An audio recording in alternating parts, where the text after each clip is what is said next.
प्यारे विद्यार्थियों, आज की क्लास में हम संचार अर्थात कम्युनिकेशन के बारे में अध्ययन करेंगे।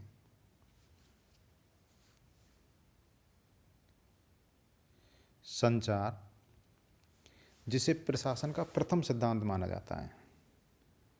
प्रथम इसलिए माना जाता है कि ये प्रशासन का एक अभिन्न और अपरिहार्य अंग होता है, जरूरी अंग होता है। संचार के द्वारा संगठन के लोग एक दूसरे की भावना को समझ सकते हैं। सूचनाओं को प्राप्त करना हो या प्रेषित करना हो, और ये दोनों ही काम, सूचनाओं को प्राप्त करना और प्रेषित करना, मानव जीवन की स्वाभाविक एवं अहम आवश्यकता होती है। वर्तमान युग संचार व्यवस्था का युग है और व्यक्ति का अधिकांश समय उन लोगों के साथ संप्रेषण करने में व्यतीत होता है जो उसके आसपास और संपर्क में बने रहते हैं। फ्रेड लुथांस कहते हैं, एक अनुमान के आधार पर मानव जीवन का 3/4 समय संचार में व्यतीत होता है। एक प्रबंधक अपने कार्य समय का 80 से 90% समय संप्रेषण में व्यतीत करता है। दुनिया की अधिकांश समस्याओं की जड़ें प्रभावी और कुशल संचार व्यवस्था में निहित हैं। अर्थात संचार व्यवस्था प्रभावी और कुशल है तो दुनिया की अधिकांश समस्याएं स्वतः हल हो जाती हैं। संचार का अर्थ, संचार या संप्रेषण या कम्युनिकेशन, इसका आशय है सूचना का आदान प्रदान करना, समझ और भावनाओं को एक दूसरे तक पहुंचाना और उनको समझाना। संचार शब्द अंग्रेजी के कम्युनिकेशन शब्द का हिंदी रूपांतरण है। अंग्रेजी का कम्युनिकेशन शब्द लैटिन भाषा के कम्युनिस शब्द से बना है या निकला है, जिसका अर्थ है साझा। साझा का मतलब हिस्सेदारी या बांटना। इस प्रकार संचार का अर्थ यह हुआ कि सूचनाओं की हिस्सेदारी या सूचनाओं को एक दूसरे में बांटना या प्राप्त करना। यदि कोई व्यक्ति संचार स्थापित करता है तो इसका अर्थ यह हुआ कि उसने आपसी समझ का एक मिला जुला आधार बना लिया है। संचार की परिभाषा, विभिन्न विद्वानों ने संचार की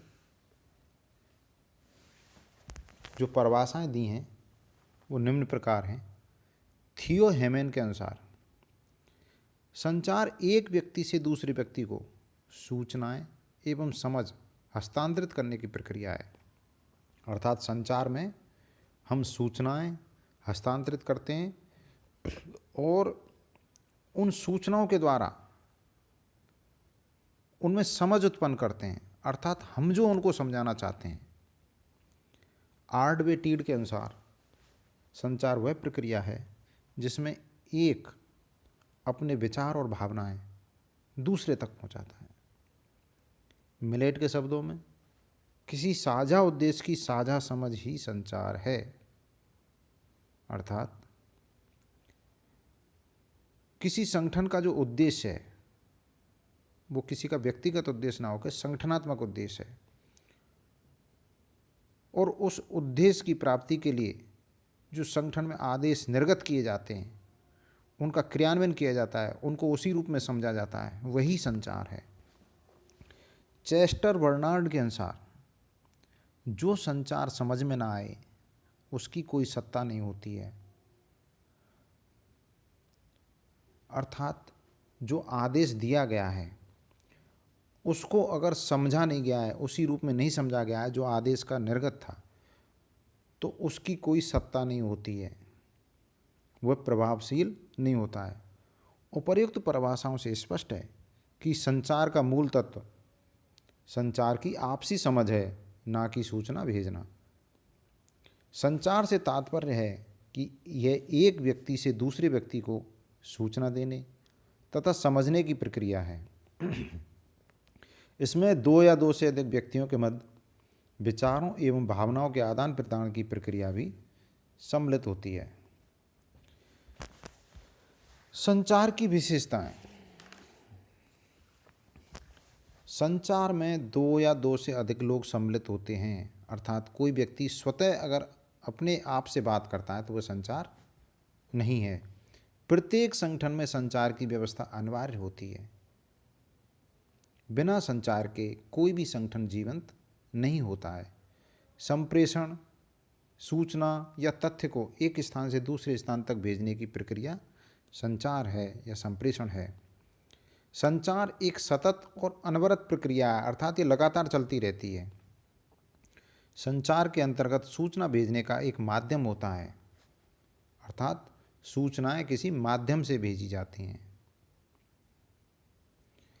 संचार में जो व्यक्ति सूचना प्राप्त करता है उसे रिसीवर कहते हैं, अर्थात सूचना प्राप्तकर्ता। संचार हमेशा द्विमार्गीय होता है, अर्थात संदेश जो भेजा जाता है उसका फीडबैक भी प्राप्त किया जाता है कि उसकी प्रतिक्रिया क्या हुई। संचार में हमेशा निरंतरता बनी रहती है। संचार को प्रभावी बनाने के लिए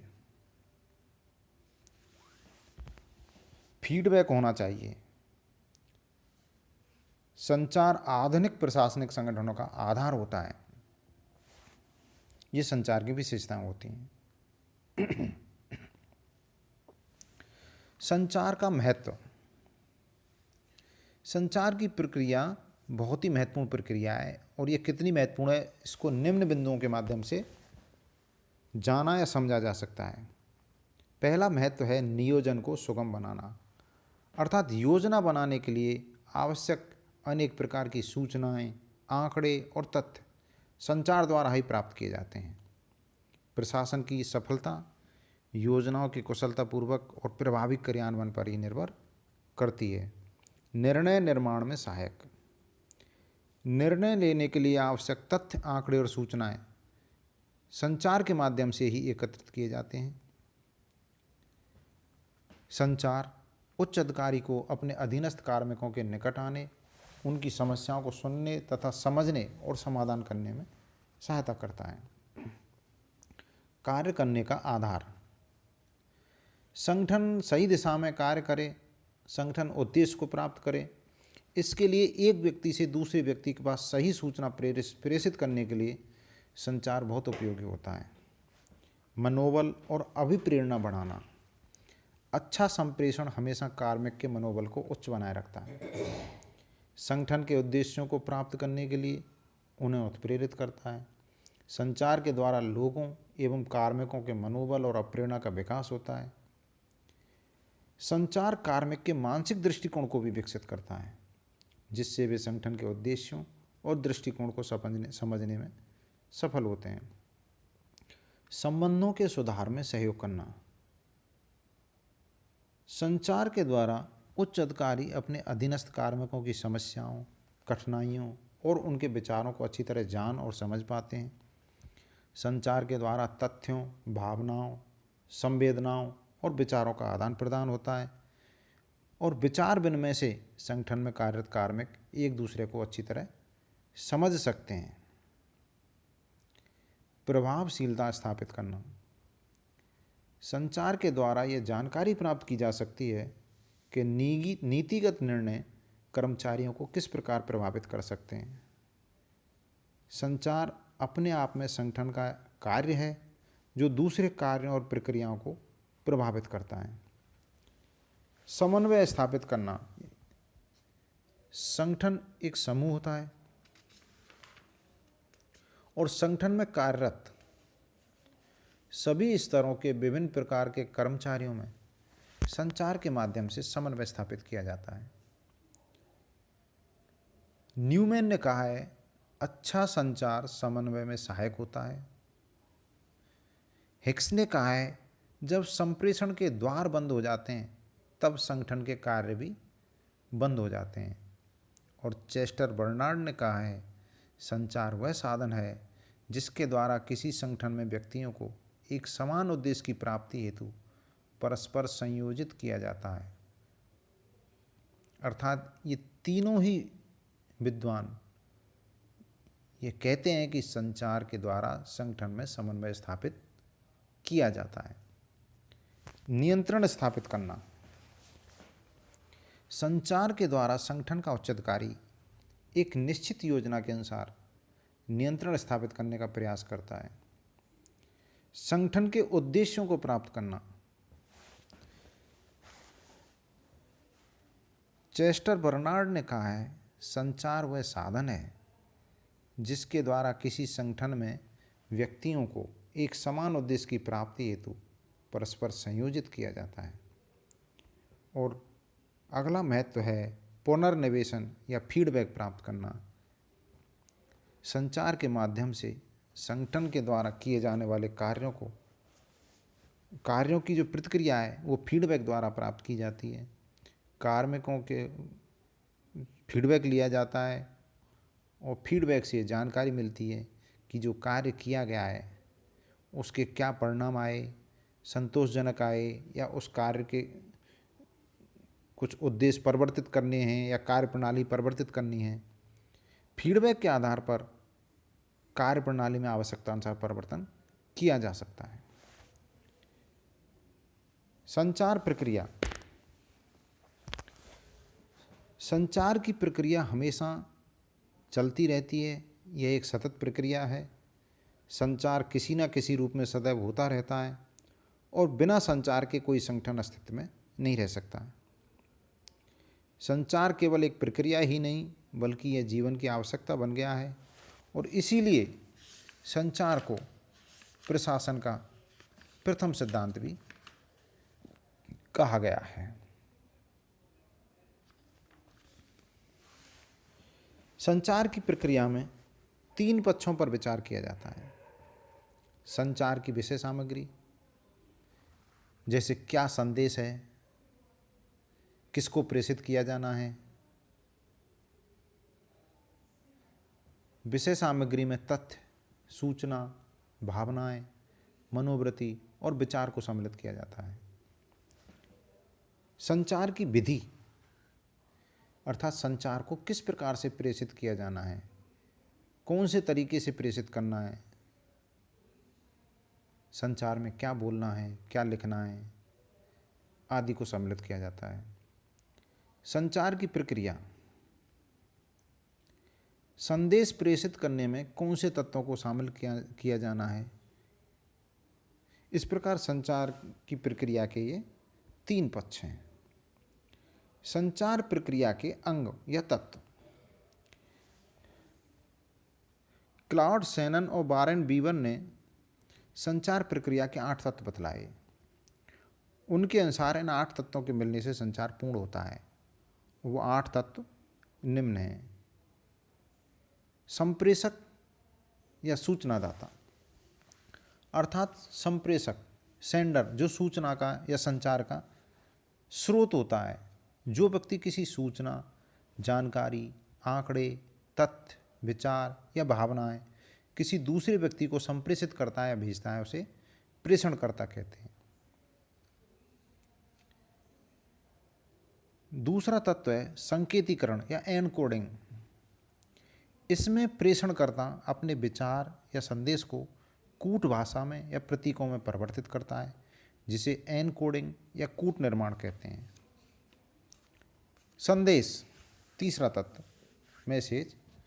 संदेश में वह विषय वस्तु होती है जिसे प्रेषक या मैनेजर भेजता है। यह संदेश आदेश, निर्देश, शिकायत, सुझाव, परवेदना या प्रशंसा किसी भी रूप में हो सकता है। संदेश हमेशा सुस्पष्ट और संक्षिप्त होना चाहिए जिससे प्राप्तकर्ता को आसानी से समझ में आ जाए। अगला तत्व है माध्यम या मीडियम। संचार पहुंचाने के लिए जिस साधन को अपनाया जाता है उसे माध्यम कहते हैं। माध्यम अर्थात संवाहक, संदेशवाहक। प्रेषक और प्राप्तकर्ता अर्थात सेंडर और रिसीवर, इनको जोड़ने वाली कड़ी को माध्यम कहा जाता है। ये माध्यम लिखित हो सकता है, मौखिक हो सकता है, सांकेतिक हो सकता है।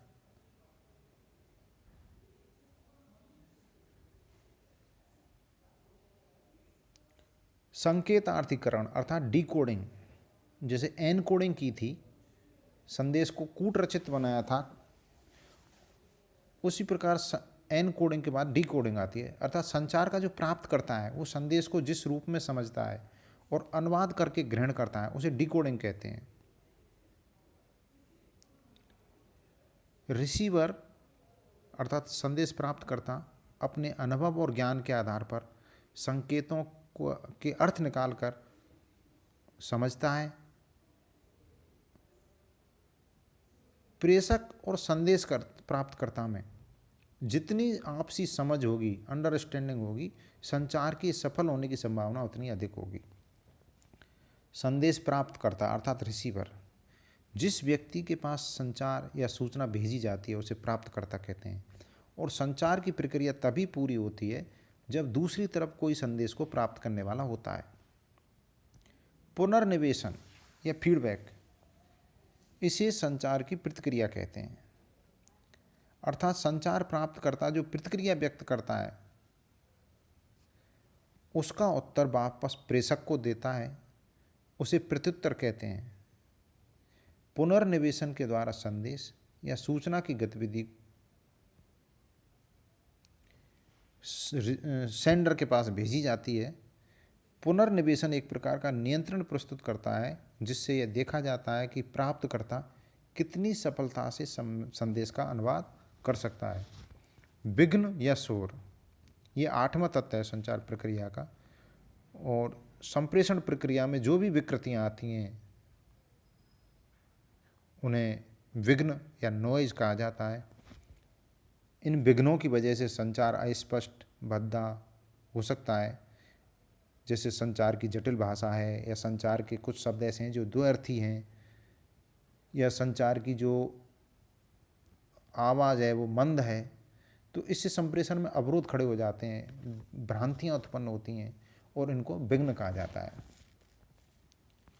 प्रेषक को चाहिए कि वह संचार को स्पष्ट, गुणवत्ता वाला, सटीक, अर्थपूर्ण और संक्षिप्त रूप में समझ में आने वाला प्रेषित करके ही भेजे। संचार के प्रकार, संचार के यूँ तो अनेक प्रकार होते हैं, लेकिन संचार के जो मुख्य प्रकार हैं वो निम्न हैं। अनौपचारिक संचार, औपचारिक संचार। औपचारिक संचार अर्थात जो लिखित में होता है, नियमों के अंतर्गत हो और व्यवस्थित रूप से हो, संगठन की नियमावली के अनुसार हो और इसका संगठन की नियमावली और आचार संहिता में उल्लेख हो, तो वो औपचारिक संचार होता है। औपचारिक संचार को नियमों के एक लंबे मार्ग से गुजरना होता है। औपचारिक संचार की जो गति होती है वो मंद होती है, इसमें समय अधिक लगता है। अनौपचारिक संचार, अनौपचारिक संचार अलिखित होता है, इसमें किसी प्रकार की औपचारिकता नहीं बरती जाती। जब सूचना का संचारण करने वाला अर्थात जो बोलने वाला है, सुनने वाले, मुलाकात करने वाले, इनके बीच में किसी औपचारिकता का पालन नहीं किया जाता, किसी लंबे मार्ग को तय नहीं किया जाता, इसे अनौपचारिक संचार कहते हैं। ये औपचारिक ढांचे के बाहर होता है और ये स्वैच्छिक होता है। अनौपचारिक संचार प्रबंधक के नियंत्रण में नहीं होता। दैनिक जीवन में संचार का यह सबसे लोकप्रिय तरीका है। और अनौपचारिक संचार का सबसे सर्वोत्तम प्रकार वो ग्रेप वाइन या अफवाह होता है। इस प्रकार के संचार में मूल संचार से छेड़छाड़ की जाती है और सूचनाओं को बढ़ा चढ़ाकर पेश किया जाता है। आंतरिक संचार अर्थात संगठन और उसमें काम करने वाले कार्मिकों के मध्य जो संबंध हैं उन पर आधारित होता है और ये संचार संगठन की आचार संहिता से बंधा होता है। संचार जो आंतरिक होता है वो संगठन के उद्देश्यों से और उद्देश्यों की प्राप्ति से संबंधित होता है। बाह्य संचार, ये संगठन और जनसाधारण के बीच होता है। इसे जनसंपर्क भी कहते हैं। इस संचार के द्वारा संगठन के उद्देश्य और नीतियों को जनता को बताया जाता है।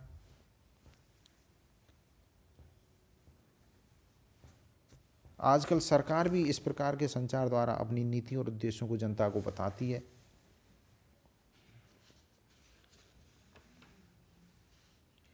अंतर्वैयक्तिक संचार,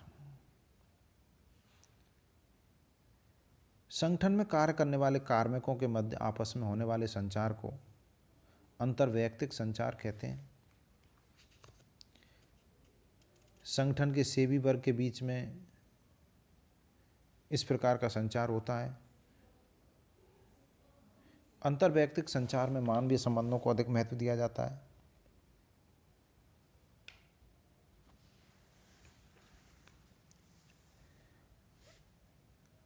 अधोगामी, ऊपर से नीचे की ओर संचार, अर्थात संगठन के उच्च अधिकारी अपने अधीनस्थ कार्मिकों को आदेश देने या सूचना भेजने में संचार करते हैं,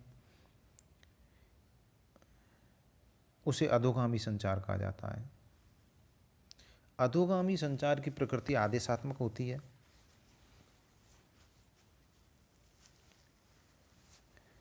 नीचे से ऊपर की ओर संचार अर्थात ऊर्ध्वगामी संचार, ऊर्ध्वगामी संचार की प्रकृति प्रार्थनात्मक होती है। इस प्रकार के संचार में प्रगति प्रतिवेदन प्रस्तुत किए जाते हैं, मौखिक प्रार्थना की जाती है और संगठन का जो फीडबैक है वो उच्च अधिकारी को प्रस्तुत किया जाता है। नीचे के स्तरों से जो शिकायतें आती हैं वो अधोगामी संचार के अंतर्गत ही आती हैं।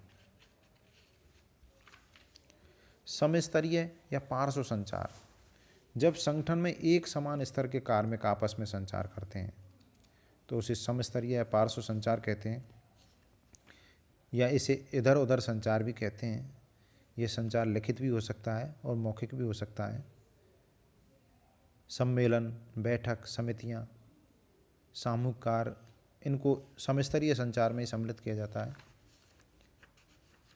मौखिक संचार, जब सूचना का प्रेषक मुख से संवाद बोलकर कोई संदेश भेजे, प्रेषित करे तो उसे मौखिक संचार कहा जाता है। जब सूचनाएं या संदेश लिखित में ना होकर ज़बानी तौर पर कही जाती हैं वो मौखिक संप्रेषण में आती हैं। मौखिक संचार द्विमार्गी होता है। लॉरेंस एवं एप्पल ने कहा है कि व्यावसायिक जगत का 75% समय मौखिक संप्रेषण में ही व्यतीत होता है। लिखित संप्रेषण या लिखित संचार, जब सूचना या संदेश लिखित में प्राप्तकर्ता को पहुंचाए जाएं तो उसे लिखित संचार कहते हैं। जैसे बुलेटिन, पुस्तकें, पत्र पत्रिकाएँ, मैगजीन, समाचार पत्र, डायरियाँ, नियमावली, chart, sign board, hoarding, poster, ये लिखित संचार के माध्यम होते हैं। जब उच्च अधिकारी अपने अधीनस्थों के विरुद्ध किसी प्रकार की चेतावनी या अनुशासनात्मक कार्रवाई करता है तो वह भी लिखित संचार में शामिल हो जाता है। लिखित संप्रेषण का उद्देश्य सूचना प्रदान करना या सूचना प्राप्त करना, सुझावों का रिकॉर्ड रखना, बैठकों का रिकॉर्ड रखना आदि होता है, और लिखित संचार हमेशा औपचारिक होता है। संचार के माध्यम, सामान्यतः संचार के 4 माध्यम होते हैं। श्रव्य माध्यम अर्थात सुनने के द्वारा संचार किया जाता है। सभा, सम्मेलन, साक्षात्कार, रेडियो, टेलीफोन पर जो वार्ता होती हैं वो संचार के श्रव्य माध्यम हैं जिनके द्वारा सुनकर सूचना प्राप्त की जाती है। दृश्य माध्यम, जहाँ देखकर सूचना प्राप्त की जाती है या पढ़कर सूचना प्राप्त की जाती है, जैसे पुस्तक, पत्र पत्रिकाएँ, आदेश, चित्र, होर्डिंग्स, पोस्टर, मूर्ति, झंडे, प्रतीक चिन्ह, जिनको देखकर हम समझ पाते हैं या उनसे कोई मैसेज लेते हैं। श्रव्य दृश्य माध्यम अर्थात जो दोनों माध्यमों का मिश्रण होता है, जहाँ पर सूचना देखकर और पढ़कर और सुनकर प्राप्त की जा सकती है, जैसे टेलीविज़न, फिल्में, नाटक, नौटंकी, क्लासरूम आदि।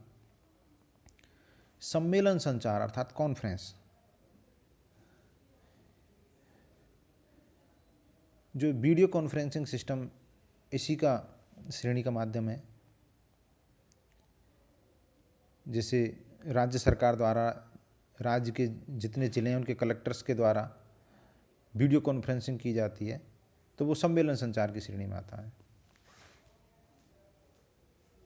संचार की बाधाएं, संचार की प्रमुख बाधाएं हैं जैसे भाषा की समस्या।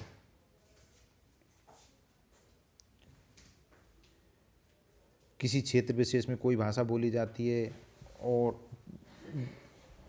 अर्थात जो रिसीवर है उसकी भाषा अलग है और जो प्रेषक है सेंडर है उसकी भाषा अलग है और वो एक दूसरे की बात नहीं समझ पा रहे हैं, तो भाषा संबंधी समस्या है। भौगोलिक दूरी, जहाँ हमें संदेश भेजना है वहाँ तक संदेश नहीं पहुँच रहा है या अपर्याप्त संदेश पहुँच रहा है। सैद्धांतिक बाधाएं, तकनीकी और स्थानीय शब्दावली की समस्या। संचार में अगर कुछ तकनीकी शब्दों का इस्तेमाल किया जाए और उनको प्राप्तकर्ता नहीं समझे। संचार के साधनों का अभाव, वर्तमान में जैसे संचार के साधन है, टेलीफोन है, मोबाइल है, ईमेल है, ये त्वरित संचार के साधन है। अगर ऐसे संचार के साधन पर्याप्त साधन ना हो, संचार के जो पुराने साधन हों जैसे डाक से संचार हो या किसी संदेश वाहक को भेजकर संचार हो, तो वो ऐसे साधनों से संचार देरी से होगा और आज के साधनों से संचार तुरंत हो जाता है। संचार की बाधाओं का निराकरण। पहला निराकरण का तरीका है प्रत्यक्ष संचार। जहाँ तक संभव हो सके सूचना या संदेश प्रत्यक्ष रूप से दिया जाना चाहिए। सरल भाषा में संचार, संचार की भाषा सरल और बोधगम्य होनी चाहिए, आसानी से समझ में आने वाली होनी चाहिए। मानवीय संबंधों का विकास, संचार करने वाले में ये गुण हों कि वो संबंधित व्यक्तियों से मित्रतापूर्ण और सौहार्दपूर्ण संबंध बनाए। मानवीय संबंधों के विकास से भी संचार संबंधी बाधाएं दूर हो जाती हैं। संगठन के स्तरों में कमी, प्रभावी संचार के लिए आवश्यक है कि संगठन के स्तरों में कमी की जाए। छोटे संगठनों में संचार की बाधाएं कम आती हैं क्योंकि वहाँ पर स्तर कम होते हैं। उचित संचार साधनों का प्रयोग, समय, स्थान और परिस्थिति के अनुसार संचार के उचित साधनों का प्रयोग किया जाना चाहिए जिससे संचार की बाधाएं दूर हों। आधुनिक संचार के साधन हैं mobile, fax, computer, email, internet, इनका प्रयोग किया जाना चाहिए। प्रभावी संचार के लिए आवश्यक सुझाव। मिलेट ने ये 7 सुझाव दिए हैं कि भाई संचार स्पष्ट होना चाहिए, प्राप्तकर्ता के अनुरूप होना चाहिए, समय अनुकूल होना चाहिए और समुचित होना चाहिए, अर्थात पर्याप्त होना चाहिए, आधा अधूरा नहीं हो। संचार में समानता होनी चाहिए, लोचशील होना चाहिए और प्राप्तकर्ताओं को स्वीकार होना चाहिए। हमें ऐसी सूचना भी प्रेषित नहीं करनी चाहिए जो प्राप्तकर्ता जिसको सुनना ही और नहीं चाहें।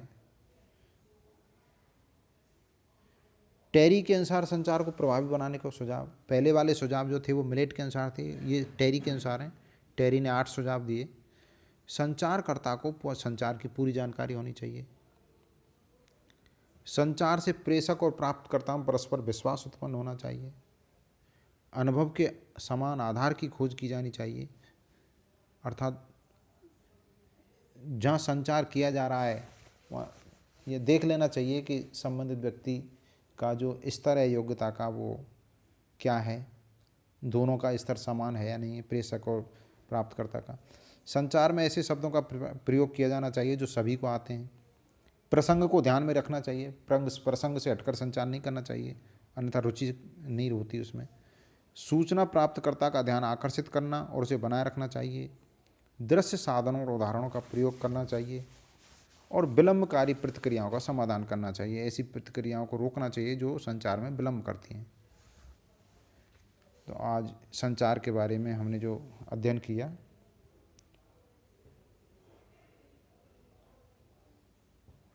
धन्यवाद।